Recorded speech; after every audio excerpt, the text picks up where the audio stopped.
All right, this is the Eiffel Tower problem that we had in our notes. So initially, this part right here, everybody, is the definition of how you find the instantaneous rate of change for a particular function.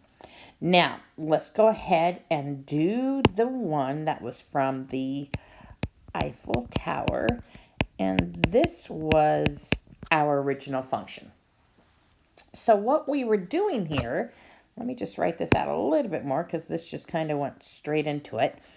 So we are finding the position function at the change, the delta t, over the d plus the delta t minus t. And of course, this is the limit as delta t goes to 0. So that is the definition. And what we are using is the position function for the dropping the marble. Here we go. What we are going to do then is when we have the t plus delta t, we are replacing that in every spot that you would see the variable t. So in this particular case, it's just at that t squared.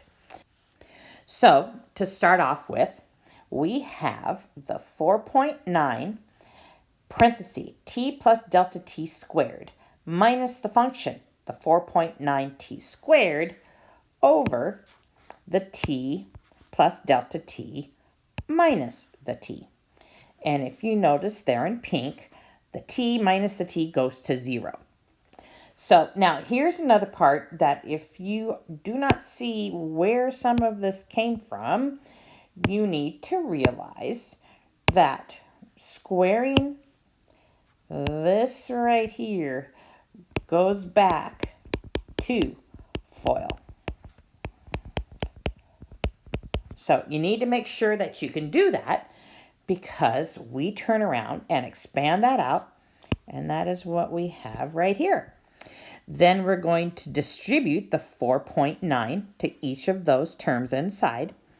And we end up with the 4.9 t squared plus the 9.8 t delta t plus the 4.9 delta t squared minus the 4.9 t squared all over delta t.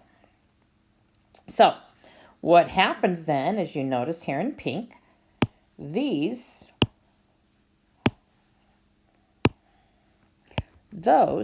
go to 0. The 4.9 t squared minus the 4.9 t squared goes to 0.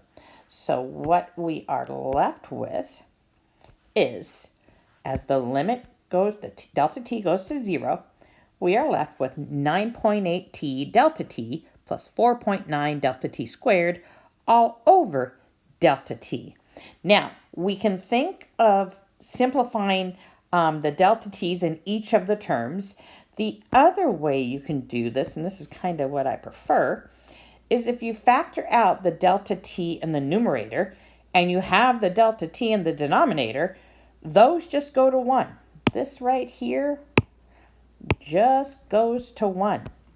So we are left with the 9.8t plus 4.9 delta t.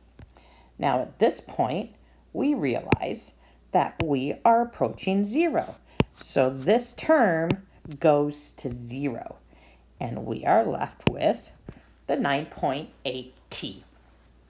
So we want to know what it is that the time is equal to 6 seconds.